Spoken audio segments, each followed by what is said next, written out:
ତାହେଲେ ସାର୍ କ'ଣ କଲେ ମଣିଷ ଶାନ୍ତିରେ ରହିବ? କିଛି ନାହିଁ, ଆପଣ ଯାହା ମନରେ ଆସୁଛି ଆପଣ କରିଚାଲନ୍ତୁ, କାରଣ ଆପଣଙ୍କୁ ତ ନିଜ ଇଚ୍ଛାରେ କରୁନାହାନ୍ତି।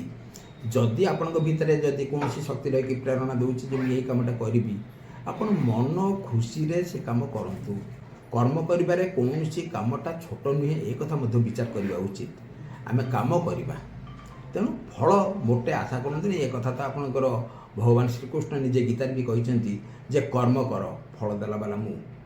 ଆପଣ କର୍ମ କରନ୍ତୁ। ଯଦି କେହି ଫଳ ନ ପାଇଛନ୍ତି ତାର ଉତ୍ତର ମଧ୍ୟ ଆମେ ସ୍ଥିର କରିବା ଉଚିତ ନୁହେଁ। ସେ ଉପରବାଲା କାହିଁକି ଫଳ, ତାଙ୍କ ପାଖରେ ଅବିଚାର ନାହିଁ।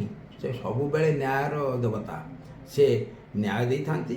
କିନ୍ତୁ ଆମର କେଉଁଠି ନା କେଉଁଠି ଗୋଟେ ତ୍ରୁଟି ରହିଛି, ସେ କଥାଟା ଆମେ ବିଚାର କରିପାରନ୍ତି ନାହିଁ, କାରଣ ଆମ ଆଖିକୁ ଆମର ଆଙ୍ଗୁଠି ଯାଏ ନାହିଁ। ମୁଁ ଭାବୁଛି ଏଇଆ, କିନ୍ତୁ କର୍ମରେ କେଉଁଠି ଗୋଟେ ତ୍ରୁଟି ରହିଛି, ଯାହା ଠିକ୍ ଇଏର ମାତ୍ରାରେ ହେଇନାହିଁ ବୋଲିକି ଫଳର କିଛି ଅଲଗା ମିଳିଛି। କିନ୍ତୁ କର୍ମର ମାଲିକ ବି ଆମେ ନୁହେଁ ନା, ଆମେ ଯେଉଁ କର୍ମ କରୁଛନ୍ତି ବୋଲି କହୁଛନ୍ତି ସେଟା କ'ଣ ପ୍ରକୃତରେ ଆମେ କରୁଛନ୍ତି ନା ଆମ ଦ୍ୱାରା ସେ କରୁଛନ୍ତି? ନାଇଁ, ଆମେ କିଛି କରୁନାହାନ୍ତି। ମୋର ତ ଯେଉଁ ଧାରଣା ଅଛି ଆଜ୍ଞା, ଅନେକଙ୍କର ଭିନ୍ନ ଭିନ୍ନ ମତ ତ ରହିଛି। ଅନେକ ଯେଉଁମାନେ କର୍ମବାଦୀ ସେମାନେ କହୁଛନ୍ତି ଆମେ ସବୁ କିଛି କାମ କରୁଛୁ। ଯେ ଯେମିତି ଆପଣଙ୍କର କହୁଛନ୍ତି ଯେ ମୁଁ ତ ଡାହାଣ ହାତଟା ନ ନେଲେ ମୋ ପାଟିକି ମୁଁ ଖାଇବି କେମିତି? ଆରେ ଡାହାଣ ହାତଟା ଖାଲି ନେଇଗଲେ ଯେ ଆମେ ଖାଇଦେଲେ ହେଇଗଲା କର୍ମ, ସେଟା ନୁହେଁ।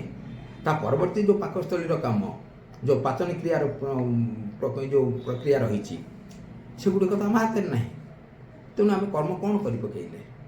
ସେଇଥିପାଇଁ କହେ ଆମେ କିଛି କର୍ମ, ଆମେ ଖାଲି ଖାଇଦେଲେ ଯେ ଆମର ପେଟ ପୁରିଗଲା ଆଉ ମୋ ଦେହ ଲାଗିଯିବ, ମୋ ସ୍ୱାସ୍ଥ୍ୟ ଠିକ୍ ହେଇଯିବ।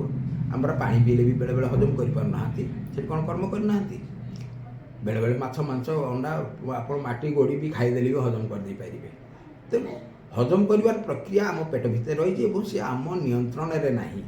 ଯଦି ସବୁ କିଛି ସ୍ଥିରୀକୃତ, ସବୁ ସ୍ଥିରୀକୃତ, ଆପଣ ଖାଲି ଯାହା ନିର୍ଦ୍ଦେଶ ଅଛି ତାହା ହିଁ କରିଚାଲନ୍ତୁ। ଆମେ ଗୋଟେ ପପେଟ୍, କାରଣ ଆପଣଙ୍କ ନିଜସ୍ୱ କିଛି ନାହିଁ। ଆପଣଙ୍କର କାହାର ନିର୍ଦ୍ଦେଶରେ କିଛି କରୁଛନ୍ତି। ଆପଣ ଯେଉଁଟା 100କୁ 100 ଭାବୁଛନ୍ତି କରିଛନ୍ତି, ସେଇଟା 100 ନୁହେଁ। ଆପଣଙ୍କ ବିଚାରରେ ସେ 100 ହେଇପାରେ, କିନ୍ତୁ 100 ହେଇନଥାଇପାରେ। ଏଇ ହେଉଛି କଥା। ଭଗବାନ ଆମ ମାଧ୍ୟମରେ ତାଙ୍କ କାର୍ଯ୍ୟ କରୁଛନ୍ତି। ଯେଉଁ କର୍ମୀର କ୍ୟାପାବିଲିଟି ଯେତିକି, ସେ ତା ମାଧ୍ୟମରେ ସେତିକି କାର୍ଯ୍ୟ କରୁଛନ୍ତି ନିଶ୍ଚିନ୍ତ ଭାବରେ। କାହିଁକି ଦେଖନ୍ତୁ, ଚନ୍ଦ୍ର ସୂର୍ଯ୍ୟଙ୍କର ଯେଉଁ ଗତି ହେଉଛି, ଯେଉଁ ଚନ୍ଦ୍ର ଆମର ତ ସୂର୍ଯ୍ୟ ସ୍ଥିର ଅଛନ୍ତି, କିନ୍ତୁ ଏବେ ବୈଜ୍ଞାନିକ ମାନେ କହିଲେଣି ଯେ ସୂର୍ଯ୍ୟ ମଧ୍ୟ ଯେଉଁ ଘୂର୍ଣ୍ଣାୟମାନ ଅବସ୍ଥାରେ ରହିଛନ୍ତି। ଯାହା ହଉ, କିନ୍ତୁ ଯେଉଁ ଗ୍ରହ ନକ୍ଷତ୍ର ମାନେ ସବୁ ପରିକ୍ରମା କରୁଛନ୍ତି, ସେଟା କାହା ଇଚ୍ଛାରେ କରୁଛନ୍ତି? ଆମ ଇଚ୍ଛାରେ? ଆମ ଇଚ୍ଛାରେ ନୁହେଁ। ଆମେ ଚାହିଁଲେ ମଧ୍ୟ ବନ୍ଦ କରିଦେଇ ପାରିବା ନାହିଁ। ତେଣୁ ଆମ ହାତରେ କ'ଣ ଅଛି?